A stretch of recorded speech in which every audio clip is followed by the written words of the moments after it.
Uterevo China ni Moses wamala program wesebili nkwaniriza nyongera okujukiza mwaka 2021 wesebili onawulira gwenda kubeera nga tukuleetera abakulembeze abenja banyongera okukutegeeza batolabye omuntu yenna aluubirira oba alina ebigendererwa by'okwesimba ku bukulembeze nga tetumulese ku ntebe zino nga boolaba nti tumuteeka ku hot seat corresponding to such tough questions ajja kuba tayisemuka ku munta kagwanirira ekituufu. So ffe tetugenda kukolera kusalawo wabula ekituufu kyetugenda okuwa kuba kutera ku minzaani baanukula ebyo ebibuuzo ebyesimba naawe okakasente ddala kituufu oba oyo agwanidde eno stage esooka bagiseeko era twakyaziza bangi abadde beegwanyiza obumyufu biki kati stage eddako okwongera kutegera on the ballot paper do they deserve oba ddala kituufu era nkyogera onye nti we no longer need members of parliament bakulembeze from elsewhere biki ng'ekyamazima representing their personal interests wesebili onaawulira tugenda kubeera nga tukikuleetera tubakuteere ku minzaani era n'olwaleero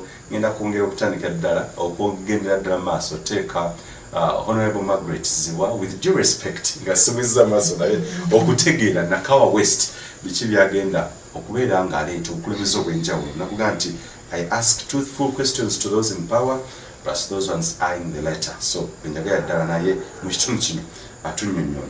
Honorable tuzze tukulaba mu bukulembeze obw'enjawulo oli mukulembeze azaakola ebintu bingi profile by'ebintu bingi omuntu waba atudde kusoma profile ayinza otwalamu ddala akadde n'okwongera okutegeera Honorable Margaret Ziwa tuuka mu Iyala obaddeyo olukiiko lw'eggwanga olukulu wano mu ggwanga obaddeyo so oservice in different capacities. Ekibuuzo kiri nti lwaki ojja 2021 yet again in elective politics? First and foremost, I'm privileged nti twafunye constituency empya Nakawa West. Wakisanyukidde? Nnyo nakisanyukidde nnyo. Omutendera kigwa kubeera nti odda mu parliament? No. Okay. Kisanyukidde nnyo kubanga planning ya government currently eri pa constituency. Okay. Government ekoze enteekateeka ez'okukulaakulanya ebitundu ng'esinziira ku constituency waliwo a district kati nekkane ku constituency nyinza okukwotingayo policies nga 3 one city school pa constituency one health center for pa constituency one vocational school pa constituency. Nakawa ng'ebadde wamu ebadde erina abantu 400,000 abantu emitwalo 4 yemu kwesinga actually ebadde constituency nene nnyo tinebo waligambye ntino nti one city school ogitadde eruzira omwana n'avadde ekyanja agende eruzira obanga city school nga health center 4 ogitadde ebutabika omukyala agenda okuzaala eyeetaaga okulongoosebwa nga tugamba olulira lw'omwana lumwetolodde mu bulago anaavadde ekyanja oba ekkulambiro atuuka eruzira. Services okujja okuliraana abantu era kyekyaleetedde embeera egamba nti ebitundu bwe bibanga binene byongere bikendeezebweko abantu babeere okuliraana services. Kakati ffe nga Nakawa okumala akabanga tubadde tukulamu tuyaayaana okubeera nga constituency eno naffe tufuna omukisa nti ekendeezebweko tulabe nga services ezo enkulu gye tuli zitutuukako. Kakati nja kugamba nti ekyo kyekimu ku bisinze okunsanyusa ti constituency baagituwadde ng'ate tusaanidde.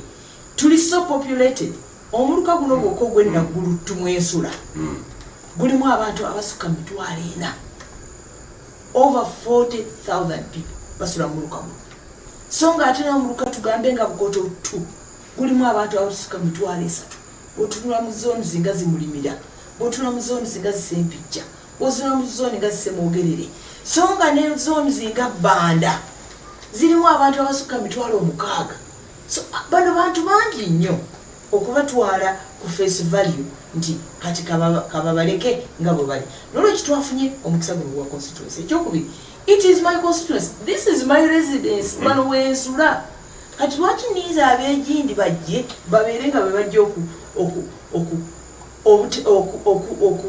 okunkiikirira ng'ate ddala obusobozi bw'okubeera omukiise kukiikirira abantu bange mbulina abantu bange mbadde mbeera nabo mu kereziya abantu bange mbadde mbeera nabo mu different approaches mu masomero mu mbeera eya bulijjo kakati okubeera nga nsobola okuddayo okubakiikirira mu palamenti nabakiikirirako ng'omukiise omukyalo wa Kampala nabakiikirirako ebizibu byabwe bisinga mbimanyi bwe ŋŋamba nti ebisinga ate era ng'okumala akabanga kati bingi bibadde tebikyayogerwako nga byagenda mu limbo bwenjogera limbo ntegeeza nti oba oli awo bannange babadde batukiikirira ebiseera bino bingi babadde tebakyabikoonako nja kugamba nti noti akumala akabanga natwala obuvunaanyizibwa obw'obutereevu okulaba nti omutindo gw'omukyala gusituka ne tubajja mu mbeera gye tutera okuyita embeera ey'emmanju omukyala n'omuteekamu omutima ogw'okukakata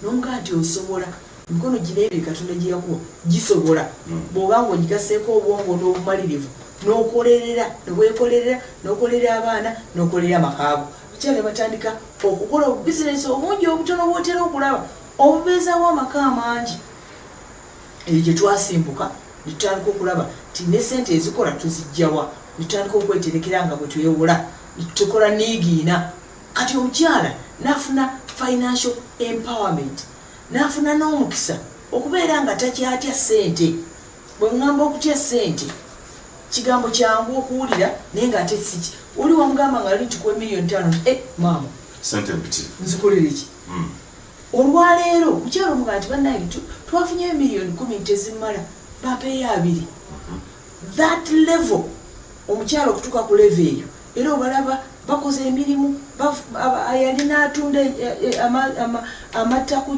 kibanda kati alina akaduuka abalala beeyongedde amaanyi ago njagala kwebaza Katonda nti ndi omu ku abo ababeerawo bampitanga mama niigiina erinnya lyange mu Kampala and I proudly take it kubanga abakyala bangi kakati okumala akabanga weesibeereddeewo bwe ŋŋamba nti weesibeereddeewo embeerere mu East Africa emirimu emigi egimu ku egyo gisse wansi abakyala bamaama abato bazze bali mu desperate situations bali very vulnerable beetaaga okukwatako by youth beetaaga okukwatako gyegimu kati gy'emirimu gye njagala okwongera okutandikako okukwatagana nabo abavubuka balina we are blessed nti mu Uganda tubadde ne layout ennungi ey'okusomesa abaana baffe bangi basomye naye tebafunye bulungi mukisa ogw'okubeera absorbed mu job market twagala okulaba obwongo obungi bwe balina basobola batya okuyambibwa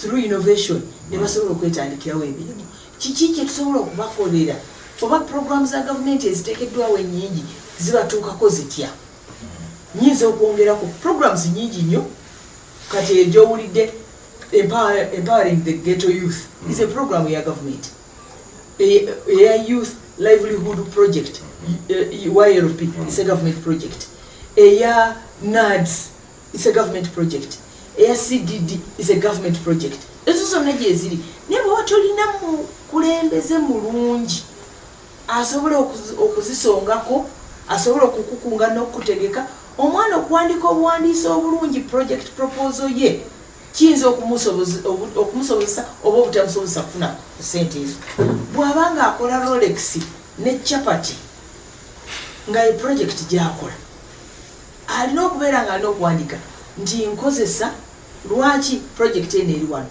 kubanga waliraanye e primary school oba waliraanye akatale abantu abasinga obajja to access dinner kakati n'agamba nkozesa ki engano paketi 2 zijja mu chapati mmeka nkozesa obunga bwenkanawa ntunda ntya mu bbanga ki nzijja mu kyenkanawa ebintu ebyo nabiwandiika bulungi kikye neetaaga amasannyalaze bw'oba okitulya mu bwangu oyinza okukimanya nti n'akasannyalaze akaakaaka alina okukabalirira neetaaga akashade in case it's drizzling neetaaga obuntu bwonna n'abuwandiika n'awandiika ka concept project proposal akalungi akasobola okubeera studied and funded kakati oyinza okubeera nga abaana bafe abo beetaaga just omuntu okumuyamba okuwandiika akantu ako asobola okwaccessinga esente zino kati oluusi bw'aba talina mukulembeze kumuyamba kumugayidinga ajja kusikwesanga nga asigadde bweru waki wa sente zino ebyo byonna njagala okubikwatawo sensitizing the youth nti sente zino oba ebyokukola byebiruwa guiding them buli kintu ekiriwo okitandika out into an opportunity. Bw'oba oliranye secondary school, primary school, at break time, make Rolex, make chapati, be available, otunde. You turn out money. Bw'oba oliranye, everything can be turned into something useful. Ebintu ebyo nabyogerwa honorable Mukakuyege naye ne twerabira the roles of a member of parliament nti ebintu byogerwawo ebityo naye ng'ate mu representative role mulimu ebintu bingi nnyo. How do you represent your people? How do you assist them? You must be able to have the lenses okutegeera embeera eno gye balimu ogibayamba otya okugivaamu to be in a better situation. You need to have patience. You need to understand them. They need to understand you and pick confidence in you and trust. Kikulu nnyo. This relationship ezimbibwa ku trust and confidence. Obanga obeera n'abantu abalonzi bo oba abakulonda, that trust will develop. And once it develops, mujja kubeera nga musobola okukola ebintu bingi. That's how you're able to lead. That's why you're called a leader. Because you lead them to a direction, to a goal which you want to achieve. Njagala okwongerako. Nakawa as Nakawa is a city constituency. City constituency means ekibuga, pozitwafuka ekibuga, Kampala. These divisions eza Kampala zayongera ku Kampala Capital City Authority mu 1995 oluvanyuma ne mu 2005. Naye nandibadde zabeera zafuka ekibuga, twafuka ekibuga. Ne amenities zaffe, facilities zaffe, infrastructure tenafuka ya kibuga. Tukyali bakyalo. You could still see this is a conglomeration of villages. We want to be a city. A city by definition stibeera mu ttaka. Tebeera mu bitoomi. So you're working under the guise of a city nenga sibwechi. It's not. But we need to work towards a city appearance and a city presence. Namely, we need tarmac coverage. Today, we are about 30-35% tarmac coverage in Nakawa West. We need to rise up to 60, 70, 80%. Because we must, if we are a city. Some of the roads you see, they're almost impassable. Ezibaddemu kotka tarmac, car breaking it down irreparably. During our day, commercial road coming down from Tinda to Bukoto, rather Bukoto, Tinda to Bukoto to Tinda, Okuluja Kunaguru Tuka. You can't pass there. Katinga, as they are working on Urugudo Rafelu no Olvaku Waliku Kujinja Road, Kubiyembe, Ogende Tinda, Katimutuka Zona Zitene. Engulu zaffe zonna wano siwara wansi enaggulu okwambuka buno mwonna mu naggulu engulu zonna esinga zibreakings it down. Kiki eŋŋamba, we must have at least a consolidated amount of tarmac presence in this Nakawa West.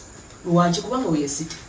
We must have a substantial amount of lighting.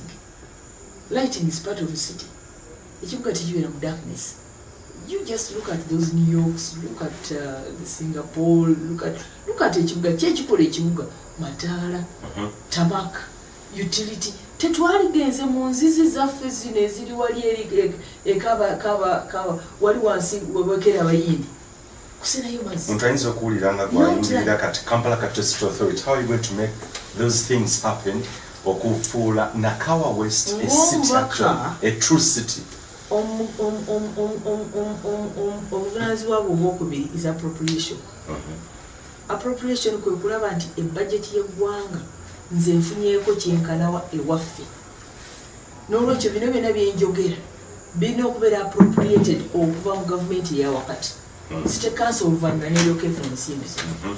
Buvunaanyizibwa bwange bwa butereevu nti minisita wa works tugambe ku by'enguudo bw'aba ayanjizza embalirira. I must be very keen to see what is the vote concerning or vote in Nakawa concerning roads. How much has been appropriated? What are the bad roads there? Siwara. What are the bad roads? Commercial. What are the bad roads? Tuba Road. What are the bad roads there? How have they been quoted? Tufunyeko kyenkanawa. Sagala mwaka gwa bansimbi mulamba guyitenga sina kyefunyi. I'm there to make noise. I will go to that committee to demand for a share.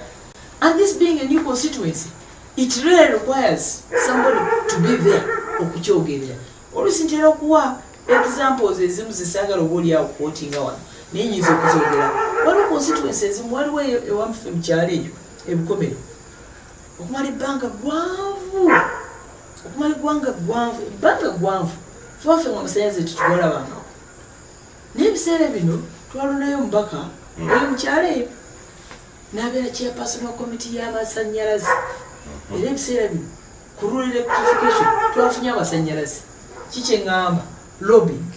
That's where we start from. Situgamba nti bw'obeera ng'onomubaka kiba automatic naye bw'oli n'omubaka omulungi ojja kusobola okubeera nga kyoyagala kisobola okubeera presented ekyogererwa era nekifuna. Very good. Ebintu byogera bisinga very actually nti byangu nnyo byakukola naye tumanyi nowadays nga bwe bitambula nti mutambulira nnyo bisoboka wamala ntoli z'omuntu. No bisoboka. Nja kugamba nti constituency eno yali ya Oweekitiibwa Jabir Dantisa. Very good. And for a while tamaka gwe tulina olwaleero which is ripping down yaleetebwa Oweekitiibwa Jabir Dantisa. That road called Katalima was impassable. This road called Naguru Hillview was impassable. Enguudo ezo zonna z'olaba olwaleero mu Naguru mu Bukoto zonna kati ezikutuse zajja mu biseera by'Oweekitiibwa Dantisa. Si yali minister wa works naye yali mubaka. Ngera tumbye nakawunti kati tufuuse ekibuga. Can we get our share of the city? Lwaki nkijjayo? Oluvannyuma biseera bya Mukulu Luyindi twayongerako kati zino enguudo z'olaba ezo zituba zino enguudo z'olaba zi Valley Road ezo nazo ne zijja mu biseera bino oluguudo oluva Entinda okukewa Kabaka otuuka Ebbanda nazo ne zijja oluvannyuma. In the last 5 years, nothing much has happened. So now this new normal is still prioritize infrastructure. This new normal. Exactly. Exactly. To get them on that two prioritizing. Exactly. Enguudo, amasanyalaze, kwengamba amasanyalaze, ntigeza street lights. Look at all the way from Bulago up to Chira Road. Do you see those street lights? We deserve them and up to Banda. What's that? Let's have such lights near Chira Road. Let it be all the way. Let it take that road from Mutinda to Chanja. Because we are a city. We are a city. Look at any borough in London. That's how it looks. Essex. That's where he stays. Or Oxford. All those are part and parcel of London. So, let's talk about being in the city. What do services let the bully household properly connected to a direct water supply. Tap water. When you get tap water, kirina wakati w'amazzi ag'omudumu n'amazzi ag'ekidumu. Amazzi ag'ekidumu e Kampala tegakyakola kubanga emirundi gyonna tumanyi galimu ki kazambi olw'embeera zaffe nja kwongerako. Waliwo service gye nteekesera era gye ŋŋamba nti Mukama nga mpadde era nga bw'ajja okumpa omukisa guno kukiikira Naka West ngenda mu direct negotiations ne Uganda Police. Service gye tuyita air fire fighting. Service eyo ekibuga kyonna kirina okubeera ne fire fighting service, fire brigade nga bwe tugiyita mu Uganda. Tosobola kubeera kibuga nga tulina fire brigade. Era buli bantu mutwalo oba mitwalo ebiri baba balina okubeera ne access to a fire fighting service. Fe fire fighting service gye tulina wano eri ku Clock Tower. Ku Clock Tower ye fire brigade yokka gye tulina mu Kampala yonna. Tegereza nga omuliro gwakutte ne waffe Ndaka ku traffic gwe gwovudde naye ewaffe eri ku Delta okutuuka olowooza waba wakyaliwo ekisigaddewo. Why can't this service be decentralized. What does it take? Bwembuza ebibuuzo bino mbibuuza rhetorically naye nga mbibuuza nga mbitaddeko essira. Can't ffe wane Naguru mu police barracks oba ku Naguru police base, can't we have a wing air fire brigade? Nti omuliro bwe guba gukutte ekiwaatule, fire brigade okuva wano okutuuka ekiwaatule wanguwa okusinga lwe naavako okutawo in this evening jam tiweneetuukira nga facility eneweddewo. If it's a homestead, in a homestead weddewo. I'm looking at these facilities which make a city a city.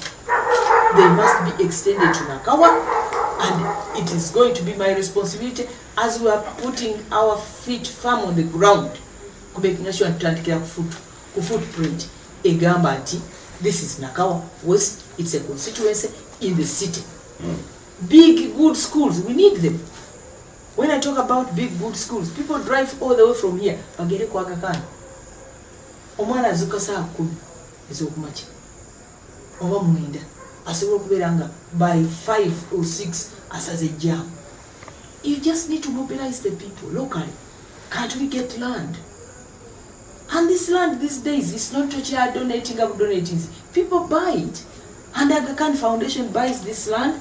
Natera Aga Khan Secondary School or Natera Aga Khan Educational Project. Can't we? So part of my responsibility is going to talk to our people. I will never support okubeera nti noti balaba importance ya facilities zino tulaba tuzireta mu bitundu byaffe, because if we don't, we shall not have them. Naye olusi watona good leader, it may take a while to have some of the services. Mutayinza okwebuuza honorable nti waliyo of course not as a representative of Nakawa West kuba constituency ekyali mpya, nomutayinza okwebuuza nti omundi guno lwaki watulekedde omuntu, because you've served it all, and what new thing are you looking for gwenga omuntu n'ogamba nti byenjogedde bikadde honorable Undezo ganti you've served byenjogedde bikadde n'agamba nti every day that day gives you another experience, experience of life and experience of service. Njagala okkirize nti ate bw'onooleeta, sorry to use the word, somebody who is still a nascent, akyali omuto, wanaatandikira okuyiga bakwata batya muzindalo gwa parliament, wanaatandikira okuyiga bayogera batya kino, ne bw'oba oyagala okugamba ekya motion gyenjogeddeko nti noti kakatama coverage yenkanawa bagiwandiika batya, bawandiika batya ebbaga eryo emyaka gya kubanga 3 gikoze eki giyiseewo. That's time wasted. We may not have a lot of that time to waste mu mbeera eno nga gyetutambulira. Banakawa West sabakwesi wanjagala ebisanja okubaweereza. That's not an issue today. That's not an issue today. That's not an issue today. Today, what is the issue? The issue today is how do we strong thumbprint Nakawa West constituency. When I given that chance, I'll be able to perform. When they feel that I can perform, they can renew my mandate. If they think I've not performed, they can take the mandate to somebody else. Okay. But today, I'm convinced that I must take this responsibility to stamp firm on the ground for Nakawa West. Step 1 wagiseeko oli flag bearer of National Resistance Movement.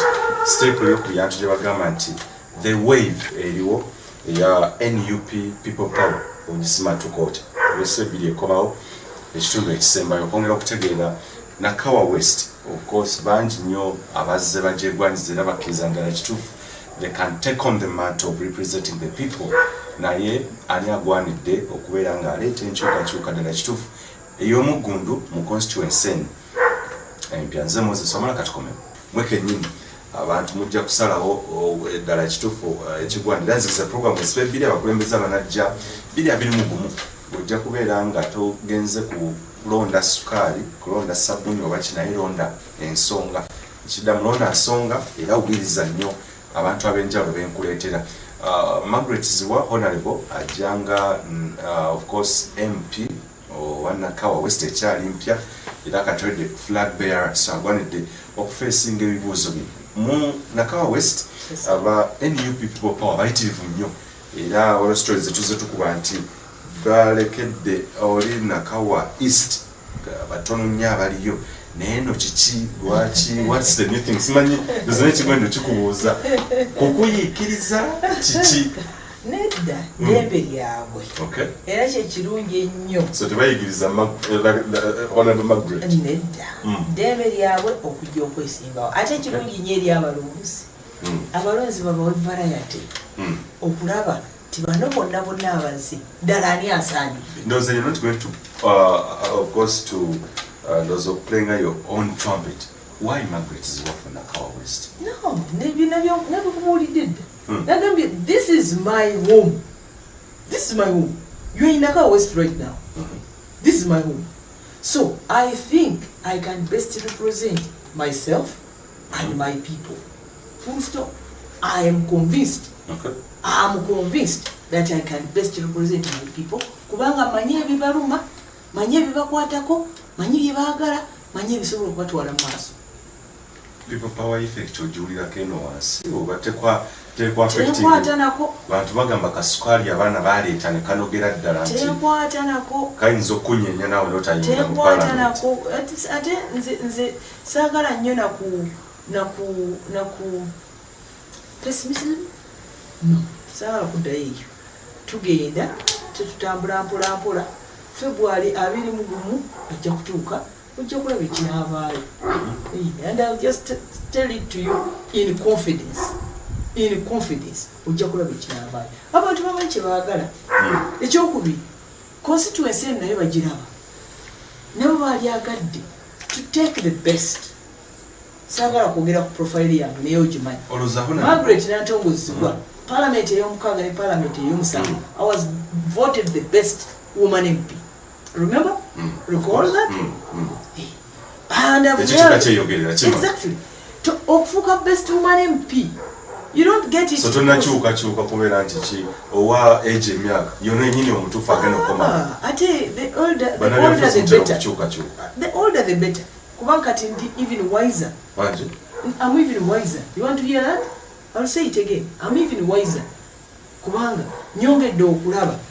Oba ne experience endala gye nnyongeddeko lulina lya parliament ya Uganda nene neyongera nefuna ne parliament ya East Africa saagala kugamba nti nefuna n'omukisa neya Pan African Parliament naye nenjiraba oba oliawo ne ku level ya United Nations naye nentuukayo ne level ya EU naye nentuukayo I'm wiser. Wanene ebyobufuzi bizze bikyuka onabe yes you're very wise and okkiriza nti oli experience this time round. Naye ebyobufuzi okwetoola Kampala ne be dominated now by opposition. This time around what 2016 nze sisuubira nti waliwo oba omubaka gwola wa National Resistance Movement yayingira olukikula eggwanga olukulu. Dominance eyo bw'ogitunuuliranga this time around kipya kikyolitogamba nti you're taking the yellow bus back. Dominance eyo yajja because of poor strategies. Poor strategies ezo zajja because of lack of guidance. Ebigambo byonna era bikozesa mu ngeri eyo. Bikulu.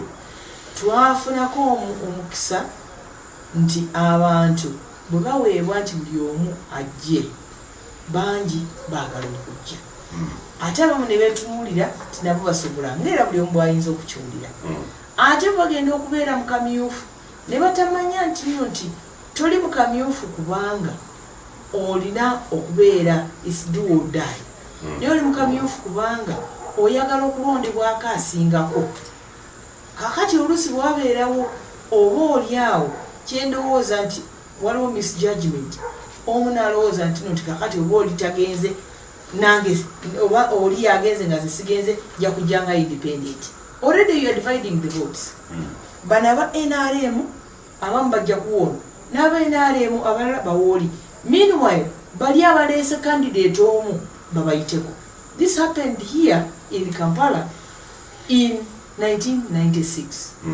That's how we lost Kampala mayorship. Christopher Iga yayimirira n'omukulu Bigwa n'ayimirira. Mukulu Bigwa ebiseera ebyo yagambibwanga nti yaliko NRM. N'omukulu Christopher Iga yagambibwa yaliwo NRM. Ye manyi nti yaliwo NRM. Mkulubirigo by then babitanga mu Zanganda. Omu n'afuna obululu 6,000, mulala n'afuna obululu 7,000, oli omulala share n'afuna obululu 8,000. Wakati 6 n'omusanvu obwabirigwa ne Christopher Ika. Definitely bwali 150,000. Nga busingira wala nnyo obwa share 8,000. Naye olw'okuba buno bwali divided, we lost the what?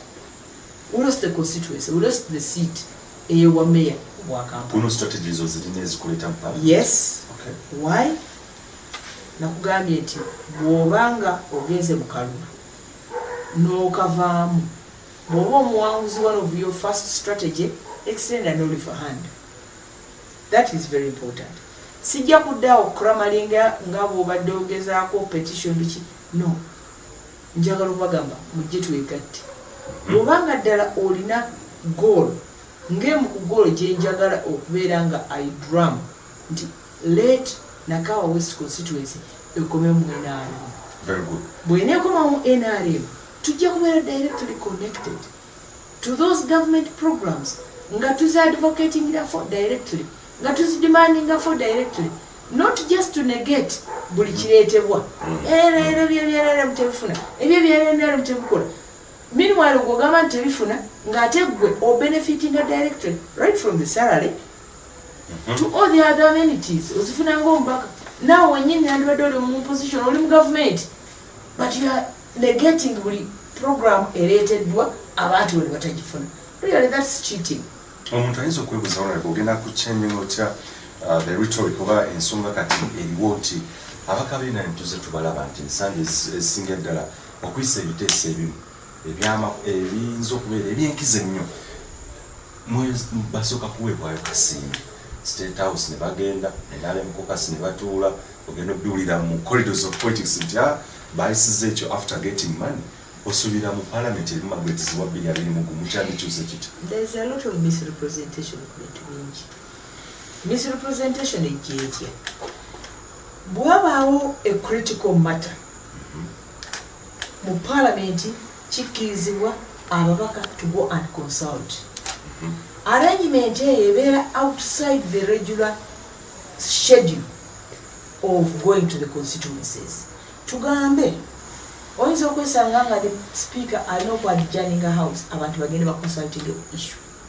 Kakati omubaka aweebwa one round trip in 2 months okuddayo eka. Kakati oba oyagala ddeyo wakati agende akole activity oba olina okumusobozesa okuddayo eka. Kati oba bamuwadde $5,000,000 oba 10 okumusobozesa okugenda okukola round trip eyo. Is this money bribery? Or this money is for people to go back and consult? Now, oyinza okugamba nti oli bamuwa sente he didn't consult. That is different. But the money was given to this person, to this honorable member, to go and consult. Is that bribery? Nkufunye bulungi nnyo ate kibadde kitero nnyo okwogerwa. And I've been part of knowing nti definitely what happens bw'oba oyagala abantu ababaka baddeyo bazuule ku nsonga. Ensonga yonna gye bawulira nti bo nga bo bayinza obutasobola kugiyimirirako bokka nga they need to consult. Onago simba wakati awo ensonga waliwo n'embalirira lwezeyisibwa za 2018-2019 financial year bamala basooka ne basinzira ne bagamba tujagisa aba national state movement nebiwulirwa nti bagendako mu State House ne babuwe okujja okuyisa embalirira. Ekintu kyenjagala okujjayo kyekino nalego nti waliwo ebintu ebijjanga in most cases tebize in the with mu interest y'abantu n'okuba with the interest of someone ne basooka ne bawa because they have the majority. But some of the things. Embalirira erina process ennene. Okimanyi nti etandikira ddala as early as October the previous year. Kati nga mu October ono bwe tugendamu embalirira egenda kutandika. Etandikira ku budget conference. Netuuza buli section ekwatagana eriko vote mu budget ne batandika okutuula nga baleese ebyetaago byabwe waliwo ebyolyawo byafrika omwaka gw'ebyensimbi obuwedde waliwo ebirina strategic betuyita strategic ebyetaagisa okutunulako tugambe waliwange enguudo ezayitibwanga eza security roads kati twogerere mu kigambo ky'enguudo ne bagenda nga buli omu ng'abiyisa nga batunira ne performance yaabwe y'omwaka ogukoze eki bwe bakubye amabega ne bavaawo ne batandika okuba ministers ne bagenda ne babiteeka mu gye bayita ministerial statements ne bagenda ne bamala okubicomputinga webatuukira mu December nga batandise kati okutandika okubitereeza bitandika okudda mu parliament webayingirira mu January nga buli committee etandise okuyingirira okutunira budget bwefaanana bwe bavaawo budget committee eya parliament and by law etandika okutunuulira embeera ya buli sectoral committee yetunuulira buli ministry era oluvannyuma neeraba nti buli nteekateeka eyo ekwatiddwako saagala kukikkiriza olw'ensonga nti ekyojja mu miro ekyo kigenda kukola ki kinaakyusa enteekateeka oli gyakozeeko bageni kubanga budget committee ebeera olina obuyinza okulaba nti naye Maputo Declaration for instance yagamba nti 10% of the national budget egende ku agriculture kakati awo budget committee eyimirira negamba nti naye lwaki mumuwadde 8% kati bali bawadde 30% or 80% tusobola okujjayo another 2% netozengera ku agriculture according to the Maputo Declaration obwo buyinza budget committee yebulina yeetaaga kyojja mwoyo okiseki kyojja mu miro to do that oba oliawo bayinza okutumya ebintu ebirimu tugambe nga crisis kyabeebuduuda wabaddeyo landslides abantu tebalina gye basula can we find some money netuzijja mu sekita eno netuziteeka mu sekita eno neziyamba embeera eyo ey'ebuduuda ndeeta critical situations where the budget committee has the power within the law okwadjusting a budget era oluvannyuma bakimala ne bakiyisa efuuka mbalire ya gavumenti kikyeŋŋamba process eno is a multi-sectoral arrangement kati ono gwe bawa ekyojja mumiro yaani sigitegeera era nze badde parliament ya Uganda badde parliament ya East Africa sikiwuliramu bwali mu parliament ekyalingayo nti ebintu ebimu mugenda okubiyisa on the interest of someone abamu bayita above nti yazze kakati twagala muyiseewo kineeno ne muwebwayo akantu mujje because of the numbers nekijja nekiyita nze nja kubuulira omanyi nti nali mu parliament ya Uganda nali chairperson wa committee ya presidential foreign affairs for 3 years era wabeerangawo situations whereby some of the sections oba sectors nga zeetaagamuko entunuulire ey'amaanyi tugambe at some point Ministry of Foreign Affairs yali etuuse ku blink eggalawo for instance embassies zaffe oba high commissions twalina okuddamu okutunuulira policy outlook embassy ekola ki twalina okuddamu to redefine roles zaayo tourism trade and investment era mu kuredefininga their roles kyatuwa omukisa okulaba nti no twalina okuzongera essente okulaba nga bakolera ddala exactly that era twasobola okufuna more foreign direct investments coming into the country naye ng'ekyo okifunye otya okifunira ku policy guideline gy'oba otambulirako certain times office ya president yabeerangako obuvunaanyizibwa obugizeeko because of the role of the executive bwe waliyo olutalo mu bitundu ebimu oba pacification ey'ebitundu ebya north president in many cases yalina kugenda n'akampinga tugambe eramu n'akampinga e Karamoja n'akampinga tugambe Teeso n'abeera nti mu mbeera eyo waliyo pacification programs, tugambe restocking, tugambe disarmament ezabeeranga nga zirina okukolebwa. Programs ezo oluusi nga tezisobola kubeera mainstream sectional ministry, nga zirina okubeera butereevu mu ministry eya presidency. Kakati oluusi ng'oyinza okwesanga nga presidential budget ya ministry ya presidency egenda over and above what it should be. Kati emirundi mingi nga we have to take off time to discuss, to interface with, for instance, the chief executive, the head of the state. Nti lwaki ebintu bino ebimu tebiddayo mu their parent ministry. Naye ng'oluusi kiyinza okuba nti bwe binaddayo mu parent ministry ate tebijja kubeera priority. Ate bitabeera priority, ogwo omwaka gw'ebyensimbi gujja biyitako n'ogwokubiri nga tebikoleddwako. Kakati oluusi nga oyinza okwesanga nti yes, office ya president ejja kudda mu parliament ne supplementary requirement. Nga supplementary requirement eyo yeetaagisa because abaana tugambe abeeramu tebadde mu ssomero for almost 2 years because of insurgency. So they would need special bursaries okubeera mu ssomero. Kati bursaries wano situaswa Ministry of Education. Na Ministry of Education ekyalinayo tugambe scholarships eza Makerere University, scholarships eza Mbarara eza Gulu. Bana aba secondary oba primary abeeramu tebajja kufuna sente.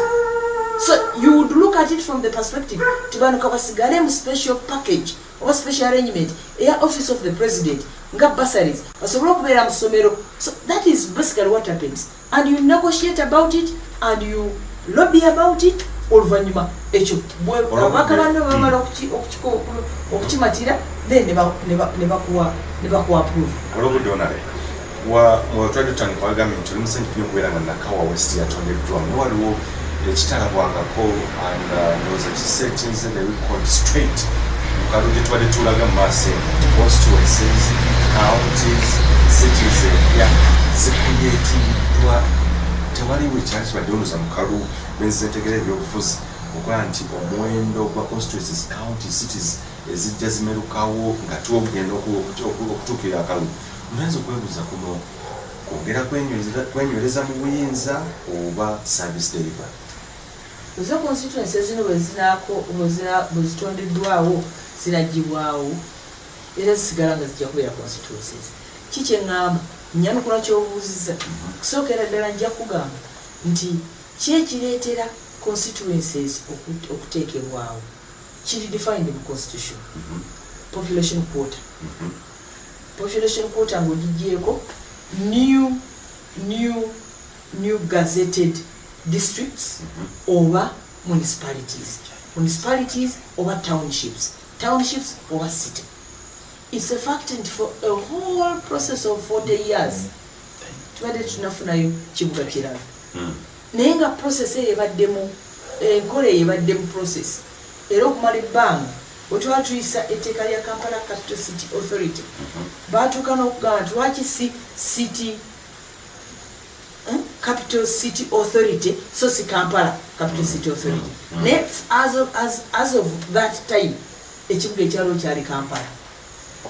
N'olwekyo tujja kufuna amateeka amapya agakwata ku Gulu, agakwata ku Mbarara, agakwata ku Masaka, agakwata ku Jinja n'ani omulala ebibuga ebipya.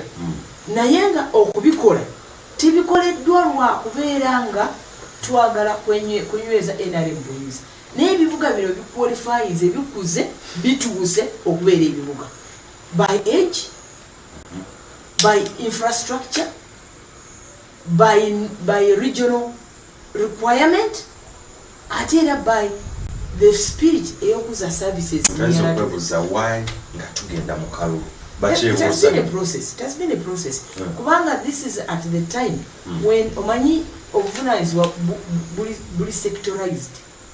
Electoral Commission erina obuvunanyizibwa, local government erina obuvunanyizibwa, city ministry ya city authorities kati erina obuvunanyizibwa. Kati obuvunanyizibwa buno buzze naye ne bwesangibwa nti ku kisaawa eno bwe bubanga buteekeddwawo bujja kubanga rhyme, bujja kukwatagana bulungi n'ebyo ebiteekeddwa okukola oba ebiqualifyingisa ebibuga okubeera nga beera established.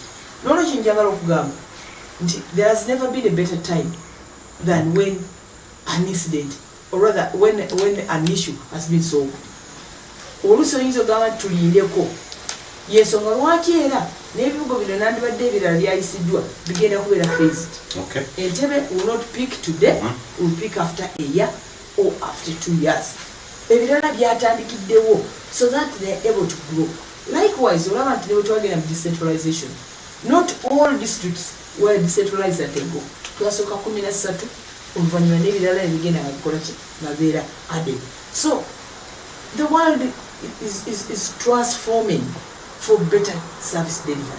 Ensonga eno okubona nga tumaliriza ddala wandyagadde age limit and term limits okubeera nga bikomezebwawo nga bwe byali mu ssemateeka before amendments. That's a very, very important issue of debate. Reasons zaaliwo lwaki twabiteekawo, reasons ezibaawo lwaki byagibwawo, it can be reintroduced lwaki bizibwawo. It is a very big possibility and it is a welcome possibility because emirundi gyonna abantu babeera ne reasons lwaki, kisinziira ku ki, kiva ku ki era lwaki. Oba oliawo at the time age limit yateekebwamu waliwo ebyali bitunundiddwa, yinza okuba nga byali bisinzizizibwa ku individual oba ku precedences oba ku experience abantu gye balabye throughout the world.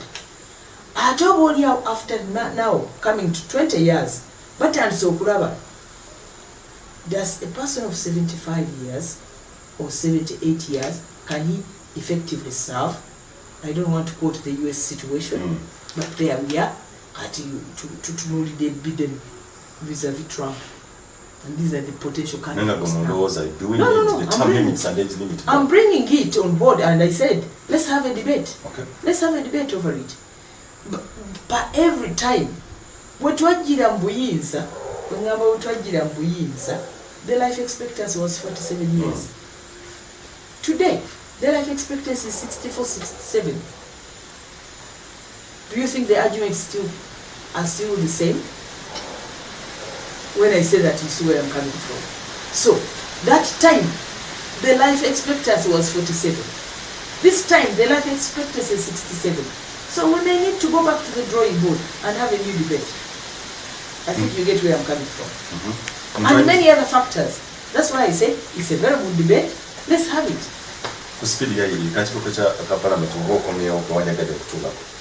Several, naye saagala kubeera kwelimitinga ninga 7. I can serve on the committee, on my committee, when I call it my committee. So we're serving a committee of social services, so we're serving a committee of presidential and foreign affairs. Katiba Jaula is presidential, while we are foreign affairs, so we're serving a committee education. I can serve on all those committees.